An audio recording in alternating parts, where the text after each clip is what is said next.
to really bring forward this panel and help moderate the session around movement, building Black cooperatives. So I'm going to introduce our panelists, and we're going to be having a conversation that we're going to wrap everyone here. So seated here to my right, we have Renee Hatcher. So Renee had got, great bias here, so I'm going to read off their credentials. They've been doing amazing work, so I just want you to know the kind of work folks are doing. So Renee is a human rights and community development lawyer. She is assistant professor of law and director of the Community Enterprise and Solidarity Economy Clinic at University of Illinois, Chicago. Chicago in the house.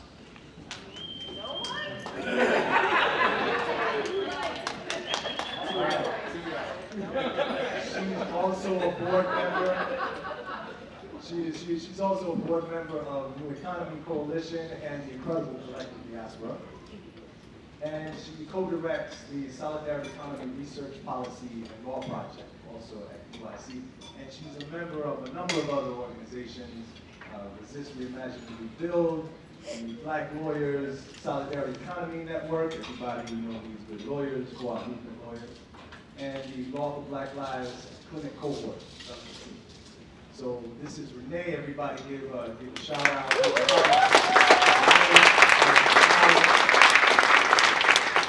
And then next to me, we have Stacy Sutton. So Stacy is associate professor in the Department of Urban Planning and Policy, also at the University of Illinois, Chicago. Chicago is born and she co-directs the Solidarity Economy Research Policy and Law Project. And it's been doing, for folks who don't know, Stacy's they're both going to break it down, but Chicago is really doing incredible work, and Stacy is organizing the research and the convening of Chicago's $15 million community wealth building ecosystem project.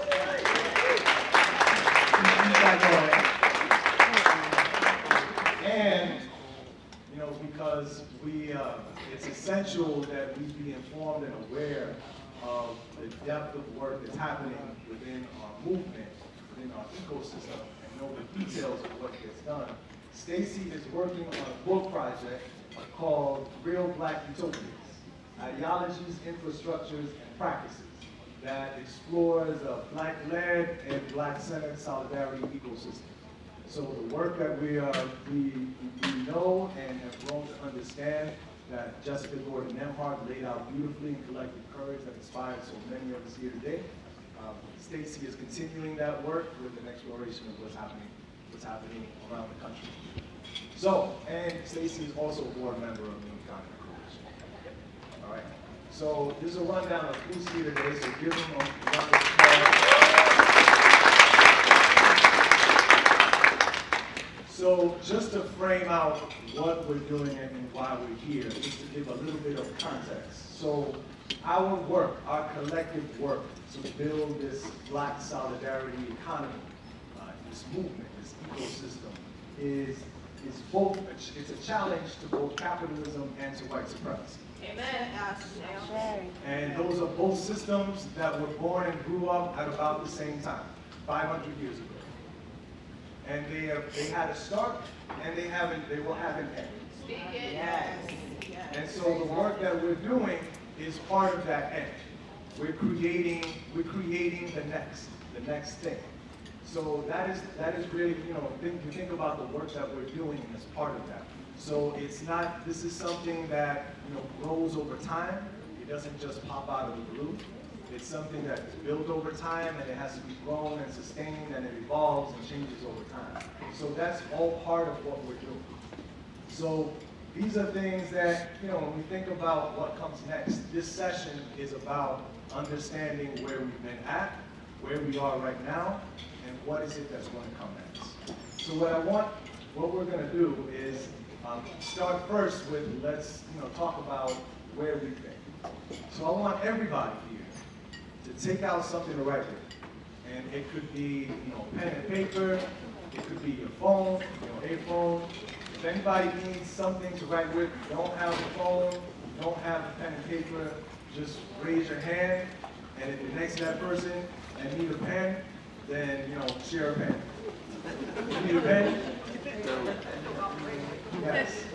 Anybody need a pen or paper? Something to write with? We're all good. All right, excellent. All right, so everybody ready? I need to hear you. All right. So, oh, wait a minute. I'm sorry. I take it back. You don't need anything to write with. That was an earlier edition. That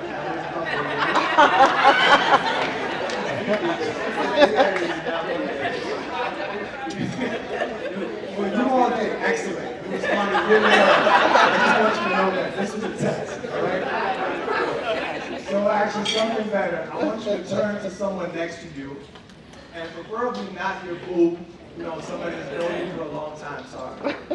I want you to turn to someone next to you, and I want you to share with them, what were you doing 10 years ago related to building black co-ops? If you weren't building black co-ops, what were you doing? That is, what were you doing or what was happening in your life that got you to this room right now? So 10 years ago, what were you doing related to building black co-ops, or what was going on in your world that got you to this point where we are right now? So I'm going to give you, hold up, almost done. Focus on this side, you already started. I'm going to give you 5 minutes. At 2.5 minutes, I'm going to say switch. Right? So 5 minutes, starting now.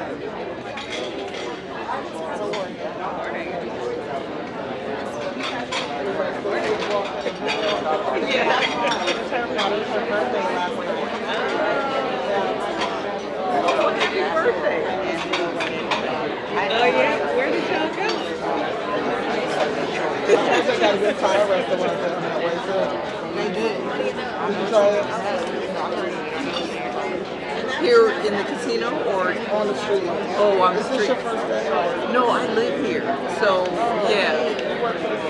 No, I work for the Federal Reserve Bank, but I do a lot with the city of Las Vegas. So Kathy and I do a lot in the historic West Side. Yes, yes, definitely. I saw your work. Yeah, I mean, well, they have a lot going on. The city's very dedicated. So. Are you from Rio de No, I'm from Southern California, but I've lived here a really long time. Is that where you're from too? What is that? What's the name of his last name? Oh, okay. Yeah, I grew up in San Bernardino. Oh, did you? Okay. Okay. I know where that is. Yes. I live in Oh, you live in Oakland? I probably would love to live there. Yes. Well, you need Oakland or some coffee. Compton. Yeah. I think Kendrick Lamar is my favorite rapper besides Nas. Or what they say, Yeah. That's a beautiful thing. I wouldn't even. Oh wow. Yeah, I was, getting the final words down. We have to bring up some kind of windows on it. Yeah, it's up there. It's on the way back. That's the first time I heard it. I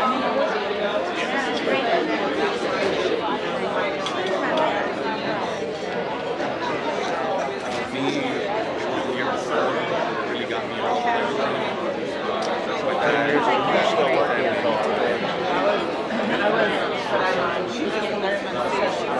Las Vegas, which is no, but I know many.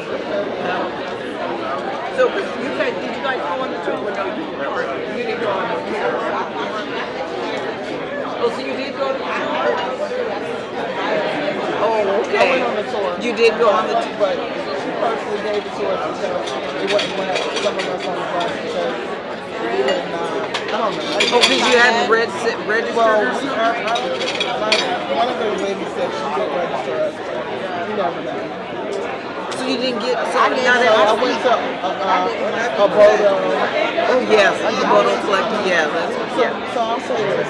My degree is community organizing and If you planning. haven't already switched, you are part of Okay. it. Are you doing taking this home? So I'm 14 years old.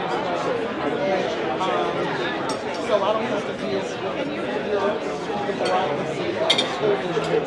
I always invited people like yourself inside the school to do, because you get bored with what's wrong with you. And that's what they want to do around social emotional. Right. So I always have like conferences and convocations. And like, because my kids are older, they're like 25 and 29, and they got a daddy. You know, I mean, they're still married. Yes. I was able to do things like do an LGBTQIA with the city, because they have a mayor of Rockawaka, whose father was Leroy Jones. He's a young man, but he was also a teacher and a lawyer before. But I got a question for you. Can we, do you guys have a person that will come out and do a financial literacy? So, okay, and then we don't know to ask them, because the city of Pittsburgh, the lady that was supposed to be working with us, she's not trying to work with us. So I don't want to wait for her. Absolutely. Which banks are every single? This is if you go into the person.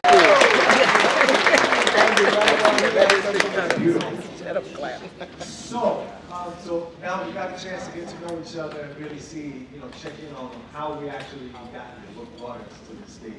So I'm going to ask, we're going to have a conversation. So, we're looking at where we've been, and the work that's happened. Stacy, you've been doing this study with 15 cities around the country. We look at just, going back in time, 10 years ago. 10 years ago, 10 years ago, we're in 2023, so 2013. We're looking at, a year before Collective Courage came out, a year before Cooperation Jackson launched on May 1st. What was going on in the landscape for building Black co-ops in 2013? Yeah, that's that's an important question, and I'm glad that's really framing our conversation, because first I want to talk a little bit about what wasn't happening, at least wasn't happening in a very explicit way, right? There weren't spaces like this, and so the fact that we're here together today, and that we were here together a year ago, and there are other kind of conferences of organizers, activists, practitioners committed to cooperative economics, Black cooperative economics. I think that is a testament to where we've come, how far we've come. It is important to also hold collective courage, right? Because my friend, colleague, mentor, just before Nemhart, really did us a huge service by documenting 150 years of this work. So this is the part of the long freedom struggle, right? We are part of this long freedom struggle, and many of you may not identify with doing cooperative work, perhaps, or you hadn't. I see us as all part of the solidarity economy movement. And that language wasn't as common. Right? We've always been in movement. We've always been resisting different forms of oppression. We have always been creating systems for our liberation. The fact that we are coming together and there are new faces and new organizations doing this work, that says a lot about what didn't exist 10 years ago, right? And so 10 years ago, I'll just name two other things. 10 years ago, when we talk about the ecosystem, right, we weren't talking about ecosystem, but when we talk about solidarity economy ecosystem, we're talking about those doing crop development, those doing land projects, community land trusts, those doing food justice work, those doing housing. We're all part of this movement that I think has really is distinctively different in many ways in terms of the coherence we're trying to build that didn't exist in this form. In my knowledge, I think you guys can correct it if I need to be in 2030. So I'll check there and ask. Right, I think I Can everyone hear me? Yes. Okay. I think I'll just emphasize some things you said. You know, I think, again, as Stacey was saying, this is a long movement, and I think so much of what happens is that there are different cycles of movement, and a lot of what Collective Courage in 2014 allowed us to do was to go back and to really understand the remembering and all of the work that had happened prior to, you know, kind of this moment, right? And to draw from that and how we move forward. And so, you know, thinking back about back then, I don't think there was a lot of activity generally in most of the places that all of us are coming from that was really centered around cooperative development, right? We were trying to find ways to address real issues in our communities and through collective action, but not necessarily seeing cooperative development as a larger strategy to get at some of the issues that were in our community, even though, you know, there's a long history of these types of practices, certainly within the Black radical tradition. And so much of what it is to me is that we have always been institution building, but I think that, thinking back about then, what we are coming closer towards is a coherence, a theoretical underpinning of our work, right? And also being able to benefit from so much of the experiments of the past, the work of the past, right? All of the struggles of the past, and how does that inform what we can do together in this moment? So I'll stop there. You know, when you think about what was happening 10 years ago, you said that we didn't have this building of ecosystem, this connection. But who was doing the work? You know, who were the organizations, Black folks around the country that we can think of that were on the ground, you know, building out the right cause, creating space for that? Well, I mean, intent. So as you said, some of the names that come.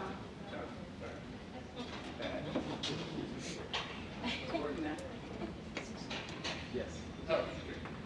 So there are organizations. If we think of some of the national organizations, right? Esteban's here, U.S. Federation of Worker Cooperatives, and the New Economy Coalition, right? These are organizations that existed that have actually changed form, and they've been kind of reorganized in a way that reflects this current movement. There were, in cities across the country, there were surely smaller organizations that were trying to support cooperative development, right? Again, co-ops are not new, and if a co-op existed in a place, that means somebody helped develop that. there were actors on the ground doing that work, right? It's not just maybe just like, well, somebody was doing that work. And I say that, and I don't mean to be facetious, but that's how I identified the 15 cities that I'm really kind of studying and trying to learn from, right? I looked for cities that have Black co-ops. If there's a Black co-op, so that means there is a co-op developer, at least one, and there's an ecosystem, ideally, something emerging to hold that work. And that's what I'm exploring. So it is an empirical question, and thus far, I think that seems to be true. So there were absolutely organizations doing some of this work. But then, again, things that are, I think, novel are this whole concept of non-extractive capital, right? We were limited by conventional capital and our inability to access it. But within the last 10 years, there's been a move both within finance and philanthropy, but mostly in finance, very specific financial mechanisms, funds that have been organized to support co-op development, right, and in a non-extractive way. What has always existed is capitalism. What we're trying to resist is the extraction and the oppression and the inequalities that capitalism demands, right? And so we are very intentional in our discourse. Everyone here may not agree. You're part of this alternative system that is an alternative. The way that we're operating is an alternative to capitalism. And I say that because it's values-based. It's based on mutualism. It's based on cooperation, obviously, solidarity. It's based on democracy and participation. It's based on resisting racism and even thinking more intentionally about climate justice, right? All of these components may not be part of your everyday discourse, but they are, as a movement, they are part of this broader movement. And so in each of those spheres, there are organizations doing that work, right? I think it's what we're doing together that really makes it, I think, distinct. You know, I add here, there are folks who said, folks who've been doing this work in different pockets, and some, mini ecosystems. I had founded Green Worker Cooperatives in 2003. That was a, Black-led worker cooperative development organization in the Bronx. I want to lift out the Federation of Southern Cooperatives. They've been holding down, 55 plus years. So they're, I think of them as like godparents of the, Black co-op movement. When I want to think of like, throw it back to like the Terminator, one of these time travel movies. If we had, imagine in the future, there's, the cooperative resistance is going strong and Black co-ops is like, on the verge of taking over. And, the capitalists set in some, do some time travel. And if they were to go back, to this period, say 2013 to now, who would they take out? What groups, what things would that, were happening? Would they say, if we nip this in the bud here, who would they go after? What events or activities would they go after? That's a little morbid. I think there are some things, and I don't want anyone to misunderstand. I think that there's always been folks who have been organizing towards Black cooperative economics, right? And I think a lot of times, for example, to answer your question, like when we think about what collective courage meant for so many of us, the way in which it activated people, the way in which it gave us a deeper understanding of a collective body of work and centered it within the Black tradition, right? I think that activated a number of folks. I know it certainly activated me, but also, Jessica Gordon-Nimhart had written many, many articles about cooperative economics, urban cooperative development prior to 2014. And so I think that sometimes I think that text brought a certain coherence to all of us, gave it to us in a certain context, and gave us a deeper understanding of the work to do, and also the rich legacy and history that we have to build upon. And so again, I think to me, this is a continuation of a movement, right? And when we think about all the activity, when we think about how folks don't necessarily talk about the Black Panthers and all of the work that they did around cooperative economics, around the types of institutions that they were building that were really, driven by Black community agency, where folks had, basically a direct line to the access institutions that were serving them. When we think about the Southern, or the Federation of Southern Cooperatives, when we think about when we think about the National Youth Negro League, right, that Ella Baker founded, she was bringing coherence to a lot of stuff that was already happening, because we understood that was the type of practice that we needed to actually push forward the movement at that moment. And so I feel like there's always been activity. There have been different moments when we've been more organized within a movement and when we have more unorganized activity within, again, a larger movement. And so there's so many names, but this is, again, I think a long tradition of collective work that kind of brings us here today. I would to add to that just for a second and say that in terms of the capitalist attack, I wouldn't name an organization. I think at this point, we've done a really good job of having a diffuse movement, which is important. We don't want a centralized one organization that can be attacked, right? We're thinking about this work regionally, we're thinking about it spatially, we're thinking about it in our neighborhoods and beyond. And that to me is actually strategic, right? We don't want a kind of a single leader that can be taken out. We need our work embedded in our communities, and we need to reach from our communities outward. And so when we talk about, people often talk about scale, how do we scale this? It drives me crazy, I think. Because we are scaling it, right? We're here from different places. It's about building relationships. This work is all about relationality. And so the degree to which we're embedded in our place, and we're building relationships both within folks doing cooperative economics, doing the food co-op in Dayton, I'm looking for it. Doing food co-op in Dayton has connection with, brother, I don't see Monique, but doing it in Detroit, right? But also connects with the folks in Cincinnati that are starting the food co-op, right? And we are doing that more and more. So the regional work and intentionality around it, it's not just that it's happening, we're very intentional about that work, or I hope we will continue to be intentional. Because that, I think, will be what's necessary to preserve this work. We're still operating under the radar, largely. Capitalists aren't really thinking about it. They're not coming for us yet. They'll come. They'll come. And if we do not have a defense, a strategy, we're in trouble. So you just started talking about where we are now.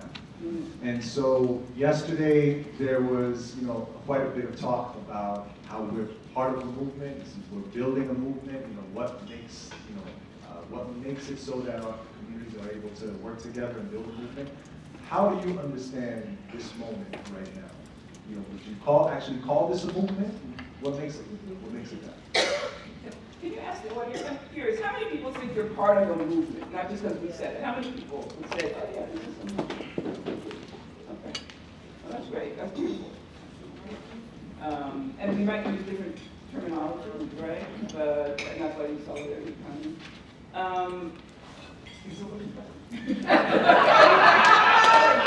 What makes it that? Right. Okay, so for me, what makes it a movement are the various components. The ecosystem, for instance, if you keep using that term. It's not just that we're building co-ops. We recognize you need to have a fight and build strategy. You need to constantly and incessantly fight systems of oppression. And we have always done this since they brought us. We also need to build the infrastructure and the organizations that hold and protect and support our communities. Co-ops are not, we can't co-op our way out of capitalism. That's right. That's just a tool we're using. Thank you, Mr. That's just a tool we're using. And so the reason I say it's a movement is because we're thinking, we're creating a space. We're creating an association. Where there's space for peer learning. Right? We're thinking about how are we going to fund this work so that we're not dependent on external funds. How are we going to do that in a way? How are we building the knowledge? How are we working with our youth? Right? All of those things are happening, maybe not in every community, but we can find enough examples of them such that we are, that to me represents an ecosystem of support. We need land, we need food, we need to think about climate, we need to think about the resources, we need to think about our youth. That's a movement. And what does that look like right now on the ground? You're in Chicago. Both of you are in Chicago now. What does that actually look like right now at the moment? Yeah. I would just say, so thinking about the last 10 years in Chicago, for example, I'm going to add to what Stacy said, right? There's so much really amazing, beautiful organizing, grassroots organizing that happens and has a long tradition in Chicago. For the most part, even though some of that has been institution building, a lot of that has been resist work. right? A lot of that, and for good reason, right? A lot of that has been to try to stop evictions and stop the police from targeting our communities and locking everybody up. And so, you know, what we have been trying to do, I would say, certainly, I mean it collectively in place-based Chicago, is to really try to incorporate more of the build work with the resist work. And through that process, I think, and most folks might relate to this, is that it's not just resisting the system that we're in and then also building institutions that serve us. It's also trying to heal ourselves from all of the ways in which we have been inundated and socialized in this current system that is toxic, that will show up in our spaces, undoubtedly, right? So instead of resist and build, we need to think about resist, build, heal. And that healing allows us to relate to each other in a different way, right? Say that again. So it really is the resist, build, and heal framework, right? Y'all know if you are in any kind of democratic decision making, if y'all are doing consensus-based decision, whatever that looks like, if you're cooperating with anyone, there will be tension. We have not been taught to actually work through tension in productive ways. Where do we actually get that kind of experience, education? That just simply doesn't happen. And so a lot of what I have found is that the institutional work is really about both the interpersonal and the personal transformation work as well, right? And trying to really create those systems that will allow us to move through moments of tension, that will allow us to be in struggle and disagreement, but also to hold each other in those moments, and to call out the toxic systems that exist within racial capitalism when they are in our spaces, right? Like, and for me, I think that not dealing with that is the quickest way to undermine the work that we're trying to do, right? and also the reason that most cooperatives, at least in my experience, fail. Right? And so really trying to think about that. So in Chicago, we have been trying to both knit together more of the resist and build work through a couple of different initiatives. Most recently passed Partners in Abolition, Transformation, Healing, and Solidarity, which was a coalition, or is a coalition.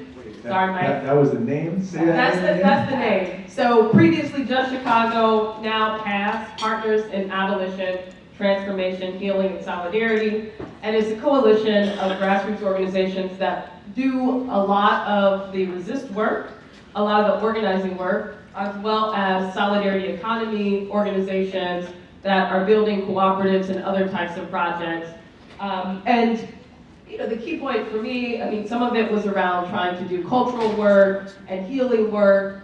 Part of it was we have created a fellowship called the Black Abolitionist Solidarity Economy Fellowship, where we're trying to actively support those who want to create new co-ops and other types of experiments or initiatives that really get at this issue of we have to transform not just the economy, but everything to be able to actually get to an abolitionist future. And so really thinking about how one side of this work cannot live with the other, and making space for those types of conversations, as well as, right, really trying to think about how we need to shift our own organizational cultures, how we need to, you know, spend time on both the interpersonal and personal transformation work to continue to do this work together. So, you know, I think we've been trying a lot of different things in Chicago, including being in different types of coalition, doing policy reform. We have seen a proliferation of worker co-ops and other types of solidarity economy initiatives, I would say, in the last 5 years in a way that's really encouraging. And then, you know, again, building those deeper relationships and also trying to, in those hard moments, move through tension when you are in coalition with folks, because you know, those moments will come. And so it really has been through a number of initiatives, coalition work, where we even got to a point where we could then kind of push the city to create, you know, some space within their huge budget, right, for $15 million, which really is a drop in the bucket for economic development, towards what they are referring to as community wealth building initiatives, which are institutions that both have community ownership and community stewardship or control. And so the way in which it has been conceptualized in Chicago, and we fought very hard, I think, for that framework and that language, because community wealth building really could be anything. We've seen it, that term has been used in other places and not meant very much, or it means, well, let's contract with a few more Black developers and brown developers and like call it a win.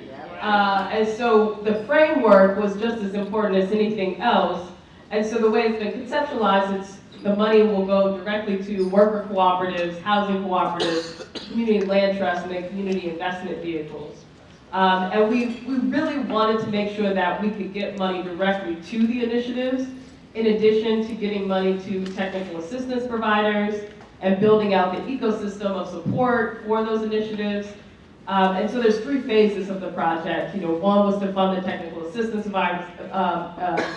advisors, one was to fund the actual projects themselves, and then a third round or phase to specifically fund kind of large, scalable projects that really can be proof of concept in different areas. But this has been long work. Like we did some law reform that kind of got us maybe some recognition within the state. We have been talking to the city for years, which felt like we were just spinning our wheels. And really, the last thing I want to add, and I'll turn it over to Stacy, is that I think it's so important that we adopt the Mahinte framework of how we build power, right? So we build power with or within the government, we build power outside the state, and then we build power against the state, right? And so thinking about all of the strategies and all of the tools in our toolbox to actually actively move things. And so often I would say, like at least in my observation, that it was a culmination of things and a culmination of organizing, some of which was co-op specific and some of which was not. So I'll stop there. I think you covered it all. Yeah, no, I mean, I want to just hold the 2 components that you named, right? Paths, which is, there were about 9 or 11 of us, organizations, and Mike was sitting here, he's not here, he's a big part of Paths, Partners in Abolition, Transformation, Healing, and Solidarity. And that was funded by a local foundation that saw the importance of movement building, the Woods Foundation. They only fund activism and advocacy. And we came together and wrote a proposal and got this funding to do this work. It was difficult, not the proposal part, the work part is difficult, and it continues to be. But there were some beautiful things that came out of that, right? This fellowship, Black Abolitionist Solidarity Economy Fellowship, where we can transfer it. The money is really a pass-through to community groups that are doing the work, right? So that I wanted to raise. So that's separate from what we're seeing here in Las Vegas and other cities, municipal governments trying to figure out where they fit in. And I pause, I take a long pause, because this is a grassroots movement and it has to remain a grassroots movement. However, a lot of our tax dollars and our resources need to be kind of reallocated to our work. And there are local government officials that really play that insider role, right? That's what Renee's referring to. You have the insider, the outsider, and someone that's working against. So you have to have the agitation on the ground, those that are working against, right? And ideally, you have a friend on the inside that can do some of the translation work, that knows how to move an idea to the right person to get it in a budget. And so when $15 million sounds like a lot of money for our work. It is a lot. It's more money. It's a lot of money. But it's not really for a city. And so this community wealth building initiative, the success for me, as Renee mentioned, was in the defining of community wealth building. It took us about a year to get folks to move away from Black and Latinx capitalism to a definition that the city adopts. It's on their website, that is community-owned, community-controlled assets. You cannot get money as an individual or as an individual developer that's going to develop in a Black community. say, on the south and west side, they have tried, as you know, they try to get all sorts of things, but it really there's a whole process by which resources are allocated. And so when we say that we co-direct this hub, we recognize that documenting this, doing the research, creating tables for folks to come together, and there are only 4 types of things that are being funded. Worker cooperatives, limited equity housing cooperatives, community land trusts, and community investment vehicles. They're called CIVs, I'm not going to get into it.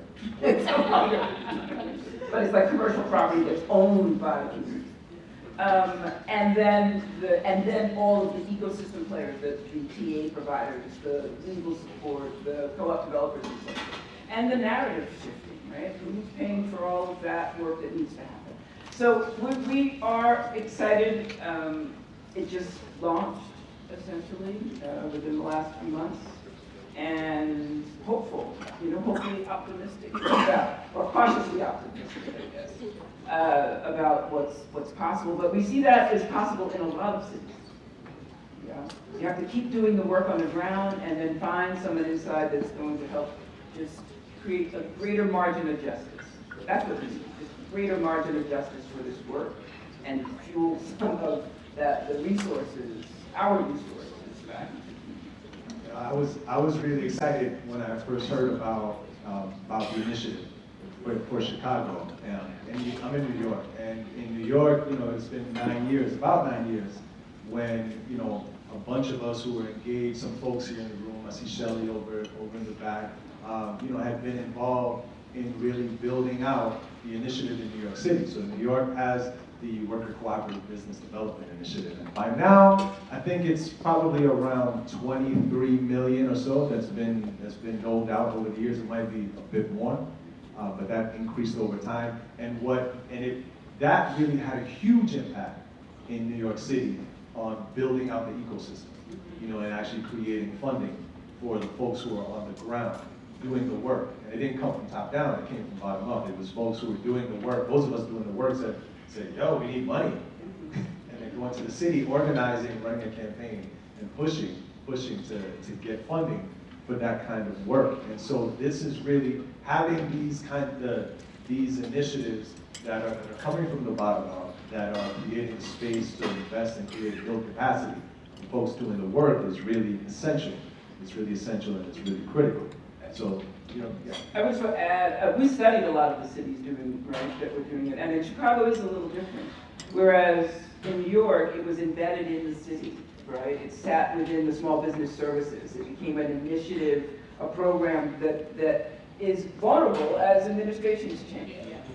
This does not sit within the city.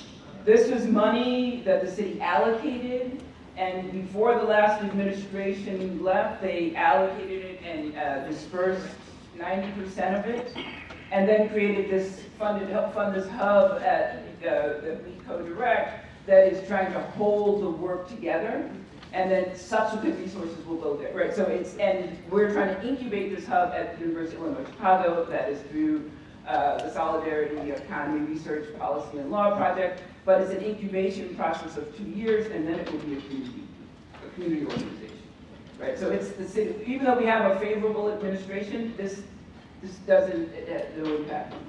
No, that's important. I know in New York City it's something every year. Folks have to organize and fight for it. So that's great. And this is one lump sum, not each year get 3 million. This is 50 million year one. But that also happens, right, because a lot of cities got federal dollars. I mean, so the money is coming from market funds, right? So partially, we know how these ebbs and flows, not just of the political cycle where there might be a change of administration, but also like the dollars that are flowing within the city. And so, again, I think long-term, or at least as we're thinking now, it's like we want a larger allocation for, next year's budget. And we want permanent funds that from the city to continue to fund and fuel this work as it builds out. And we also want philanthropy on board, right? That's the other component, right? So there were some foundations in Chicago that are kind of testing the waters and giving, $100,000 to 25 different organizations in total. Right, a little bit. No, we're happy they're getting involved, but at least they're testing. But we need more philanthropy, more philanthropy, to see the importance of the solidarity economy, community wealth building, whatever we want to call it. And so we're trying to create a table to bring folks to that table to show, to tell, to engage. And the last thing I'll say is that, I think we have to, as we build this out, as we think about this movement and where we're at, and I think we have to always be critical of how we engage the state, not ensuring that we aren't opening ourselves to be co-opted by the state in different ways. But one of the positive things, I think, of a city or any municipality kind of coming along is that it does give it a certain type of legitimacy for philanthropy then to say, oh, we will leverage our dollars. This is something the city is serious about. So it does allow to activate a larger group of folks, specifically those with capital. And I think that's been part of the benefit too of having the city actually run this initiative or commit to it. And then the last thing. The last thing. When the city was making this commitment, I spoke to, I don't know who was in the audience, there were a bunch of folks. I said, the one thing the city needs to do is give the money and step back. This is not about enforcement. This is to be trust-based philanthropy. That's what the city needs to get with, right? Put the money out and let us do what we said we can do. Period. That's so beautiful. Because it's so, it's so frustrating when you're dealing not just with the city, but even in philanthropy. There's this skepticism and the hurdles that are created because there's this white skepticism of black brilliance that gets in the way of us, actually being invested in doing the work. I want to give a shout out, actually, because I wasn't seeing you earlier, but I see Sacagawea Hall from Cooperation Jackson over here on the side. We were talking earlier, about organizations and movements. Jessica Gordon Nemhard has gotten the flowers and deserves them. Cooperation Jackson, also in 2014, was doing the work of really being unapologetically black about in their cooperative development. And we are doing cooperative development for black people in black communities that is part of the tradition of black organizing and black radical organizing. So I just want to give a shout out to Cooperation Jackson. So we've been talking about the present. In the time we got now, we're going to shift forward. We did 10 years in the past, now we're going to go 10 years in the future. So I want everybody, now the prompt is going to be real. So the writing prompt is real. I want everybody to take out something to write with. So it could be paper and pen, or a phone, or whatever you got. And this time, I want you to write for yourselves. I'm going to give you, say 4 minutes. I want you to write, what dreams do you have for the Black cooperative movement, Black solidarity economy movement, 10 years from now? So in your dream of dreams, where do you see this movement within 10 years? So in 2033. So I'll give you time to write now. That question is always hard for me. Time is weird for people with ADHD.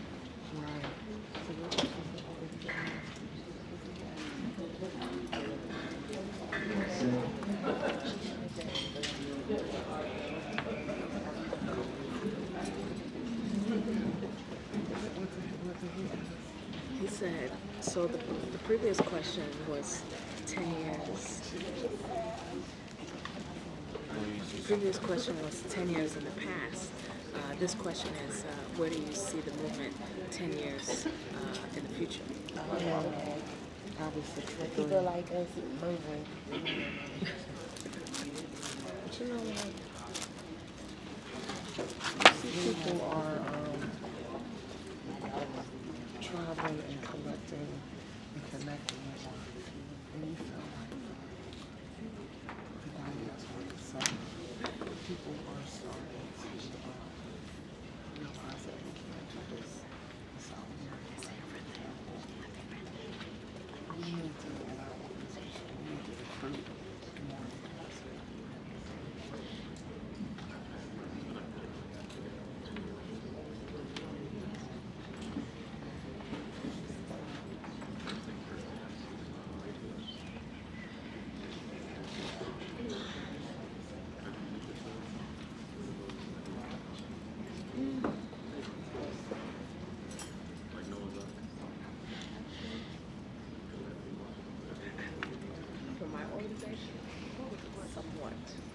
Yeah, recruiting younger people.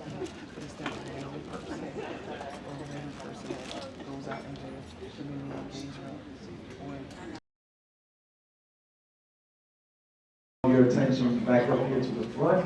So we're gonna share out. I'm gonna ask Stacy and Renee. Same question. You think 10 years from now, into the future, what are your dreams for this movie?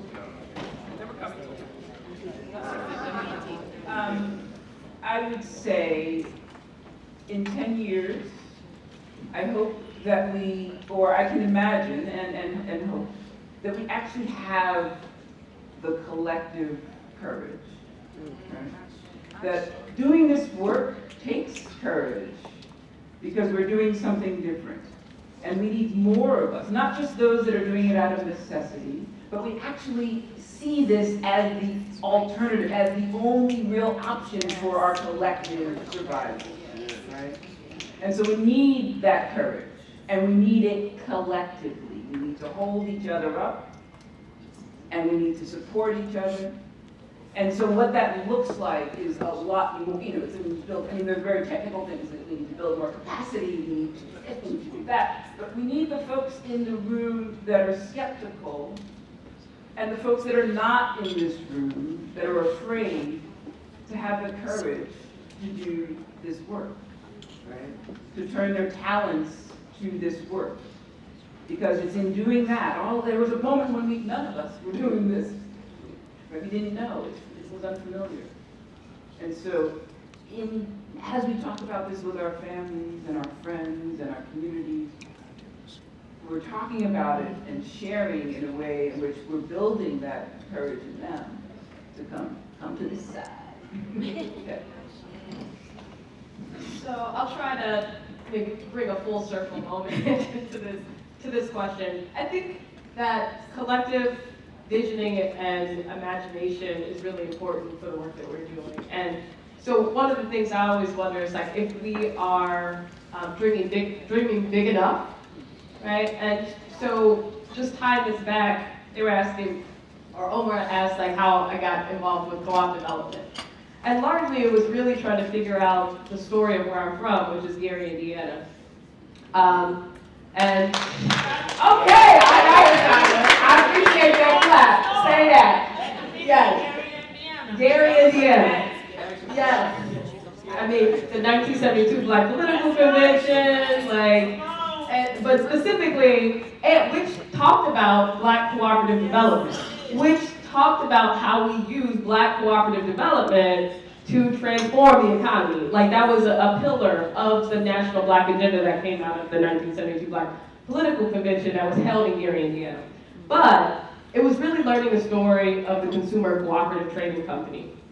And I'm not sure how many folks here have heard of a man named Jacob Reddix. I know Jessica has, because that's how I know about Jacob Reddix. But Jacob Reddix was a vice principal at the historically Black high school in Gary, Indiana. It's still there, Roosevelt, it's a big pillar of Gary. And during the Great Depression, Gary is largely a city built around the steel mill, U.S. Steel. So during the Great Depression, the first folks to be laid off, obviously, were the Black folks who were recently hired, who moved mostly to Gary in part to get steel jobs. And because things got so hard, Jacob Reddix started a study circle out of Roosevelt High School. And he got 20 families together. They started a buying club through this study group. In 2 years, they had opened their first cooperative grocery store. In another 4 years, and Jessica, correct me if I'm wrong on your time, but in another 4 years, they had 2 grocery stores, they had a gas station, they had a youth co-op, which was a candy shop, they had a women's guild, and more importantly, they were engaged in political organizing in Gary. They were creating a strategic plan about how to transform the conditions of the Black community in Gary. And I say all that to say is that I had to read Jessica's book to learn that story. And from the place I'm from, which I deeply, I think I know something about the city in which I'm from. And so I remember after reading that story, I was so excited to get Jacob Reddix's autobiography. it's like it's out of print, and I was waiting and waiting for it to come, finally found a copy.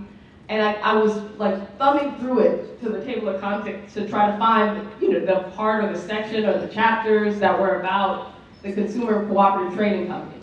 It wasn't there. There was nothing in his autobiography about that work, and this was after he had done it. He'd gone on to help organize the People Consumers Cooperative in the city of Chicago that was based out of a public housing development, and also, was someone who was very much involved with Black co-op development nationally.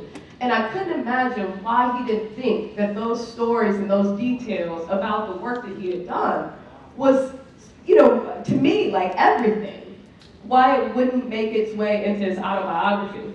And so I say all that to say is, like, I think in 10 years, what I hope we can create, what the moonshot is how do we create and build off our collective history to build permanently organized communities? How do we build Black permanently organized communities where we don't lose our sense of history, where we can actually see, our legacy really and our inheritance as like the work and struggle of folks who have come before us. And it goes back to what someone was saying earlier about succession planning. I imagine what would Gary be like today, right? If there had been succession planning, if all of that was passed forward in a very intentional way as it came out of the Consumer Co-ops Trading Company, because they created a 5-year plan for Black folks in Gary. Like, what would it have looked like if that plan were carried forward? If it was an institution, that lived and evolved over all this time, and how would the city be different? So I'll stop there.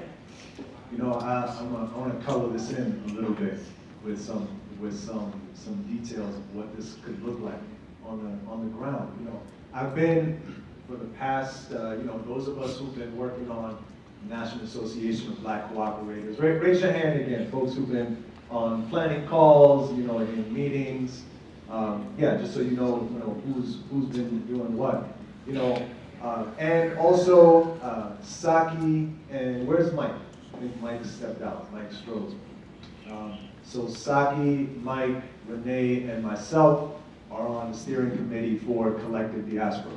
And what I've heard time and time again from folks, from Black organizers in Black co-ops, is about the need for connection, the need for resources, for information from other Black folks doing the co-op development, doing the co-op organizing work, a need for materials that reflect us, where we see ourselves in the cartoon imagery, the videos, the things that are being used. So when I think about 10 years from now, what I want to see is a strong network in every community where Black people are, of organizations that are engaged in cooperative business development, of Black co-ops, and a strong network of sharing information, where across the country, and also outside of the country, where we are connected to Black communities throughout the African diaspora, all up and down throughout the Americas to the African continent and beyond,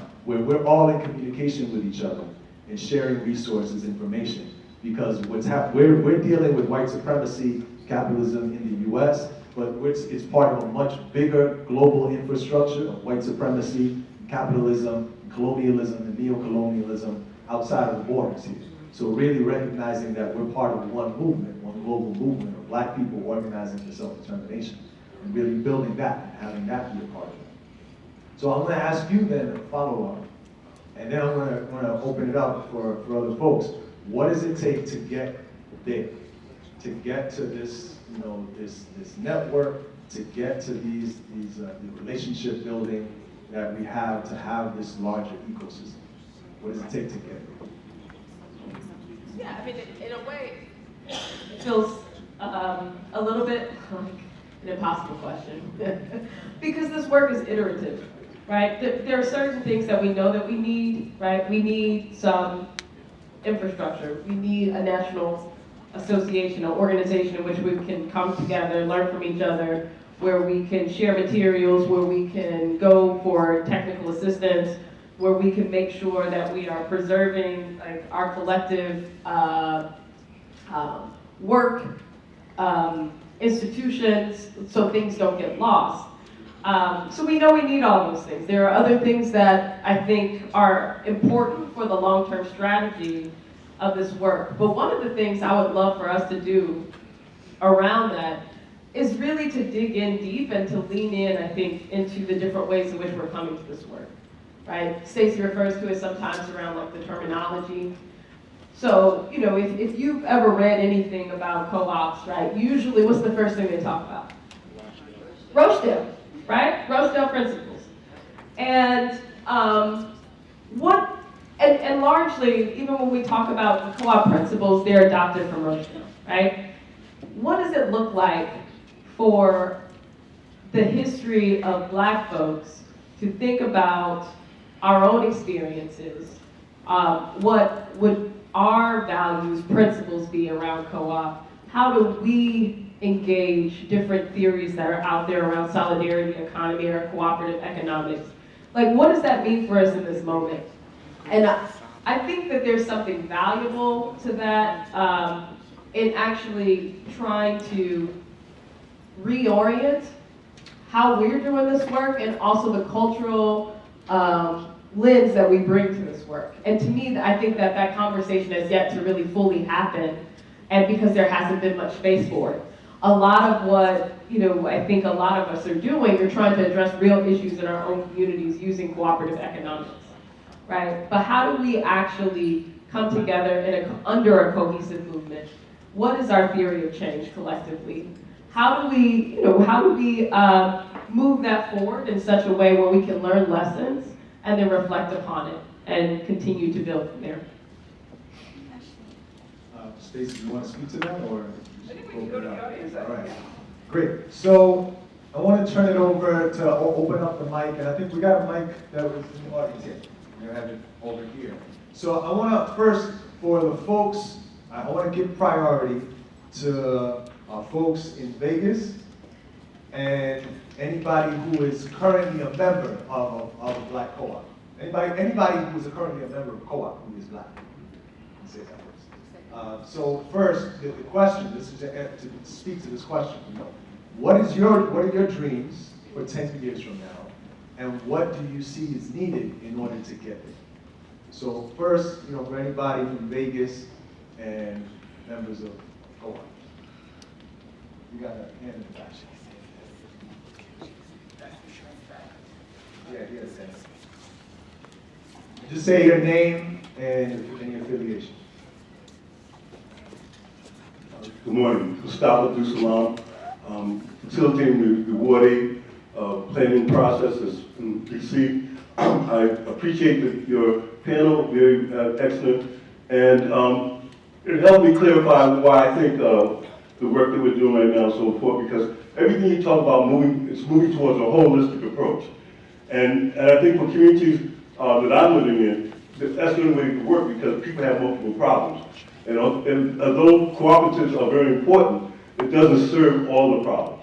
And so by this holistic approach, you're bringing pieces together that make people whole. And I think the biggest challenge in the word cooperative is getting people in systems to recognize that you have to cooperative. And I've been in a number of different systems, I've been in a number of different movements. I think to humanize what we're talking about is to create an ecology that is child-centered, family-focused, and community-based. Because that creates a human aspect to everything that we do. And if we measure the well-being of whatever we do at the community level on the well-being of children, then we will never hear. Thank you for centering the kids. And there was another hand. Oh, okay. So I said priority is folks in Vegas and members of co-ops. All right. Claim it. Hello, my name is Tashika Lawson with Historic West Side Revitalization.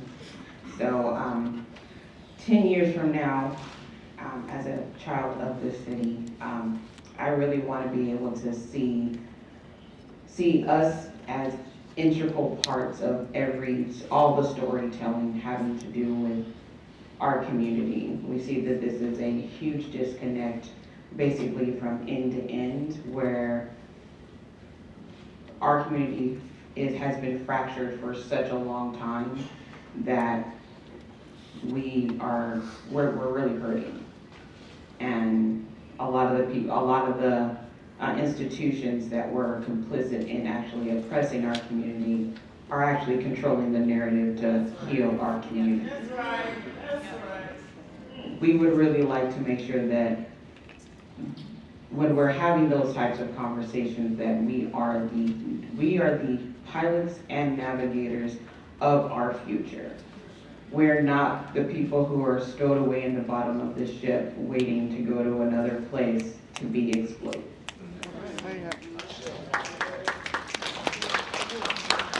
I didn't mention this earlier, but I got the notice from Ron that we were going till 11, so So we have time for 2 more comments, and then we'll leave it for the panel to finish. We still doing Las Vegas? I'm Clay T. White. I see the historic West Side community, our Black community, as a food oasis. I see it filled with cultural centers. I see a mall of African goods and homemade crafted products. I see healing, yoga, wellness locations within walking distance for our residents. I see a Black bookstore.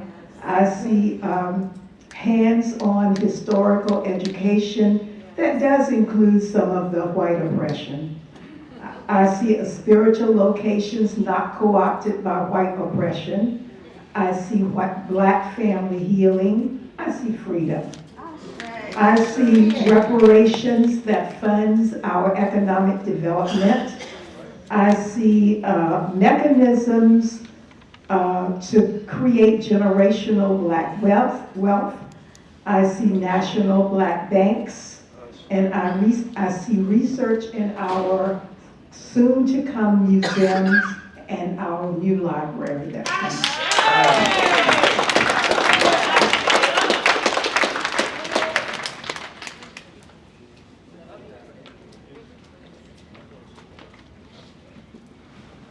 Sister, I don't know what to say now. I was thinking it, I was feeling it, and then you said it. Frankie Harris here from Pittsburgh Ujima Collective, Executive Director, sits here, who has shown me how important healing is. Our traumas are profound, generational, and if we do not recognize that, we will not change that. What I have learned and what I want to also see is the healing spaces that we absolutely must have. This is not an option, it's a necessity. So if I'm speaking about 10 years, the fountains are rolling, the softness of our souls and the work we do are well placed in all the spaces that we dwell. And what my learning curve is that it's what we create, not what you go to. It's what you have prepared, like setting the table for your sister and your brother. It's the same thing. And at Ujima, what our work has entailed is that very thing, is knowing that when you enter, it begins right there. The healing starts when you cross the threshold, because you feel it. And the breathing part, I tell you, to say to someone, are you breathing? And to recognize that you are not. It's powerful. It's powerful. I've had that grace and opportunity to know that breathing is something that, because of our trauma and because of all the things we deal with every day, there are many times during the day, brother and sister, that you're not even breathing. You're holding your breath. You're tense, you're tight, you're worried. And that's what sometimes stifles us. But 10 years from now, lifting, healing, massaging one another is also the part. The reality of I am because you are, or because we are? Don't you know I need you? Yes. Don't you know that? Yes. Don't you know that you need me? Yes. Don't you know that? But 10 years from now, it's the clarity of mind. And I've also heard this said, we are out of our African minds. 10 years from now, let's go back. Let's do that Sankofa. And let's bring it into the here and the now. So with great love, I say this. I love you. Learn to say it. And then guess what? It's an action. You know I love you. Why? Because I show it to you on all the things I do. 10 years from now, let's be about that in all of our work, in all of the communities that we're serving. Because this right here, this is where the seeds are planted and the water is placed, and so that all these things can take root. 10 years from now, I want to see something that has never been seen before. Because that is who we are. We are the creators. We are the keepers. I am my sister's keeper. Yes, I am. In all the ways that you are, I see you. And in my community, what I want everyone to know is that simple thing. I see you. In all your brokenness, I see you. In all the moments of your struggle, I see you. And when you are at your best, I celebrate you. I want for you the same thing I want for me. And so in 10 years, we need to cultivate that. Get that in our spirit. So when you walk into those spaces, not only do you know who you are, you know why you're there. And we got to share that, cultivate that, and become who we say we are. But at Ujima Collective, we practice that. We speak it, and then we create that very thing that we need. All right, so we'll get the panel time to close out, and then we'll start our 11 o'clock workshops at 11:15. Ashe. We are agreed up here. The elders have spoken. There's nothing left to be said. But thank you. Thank you for your beautiful energy and your time and your organizing work. And take this energy on throughout the rest of the day.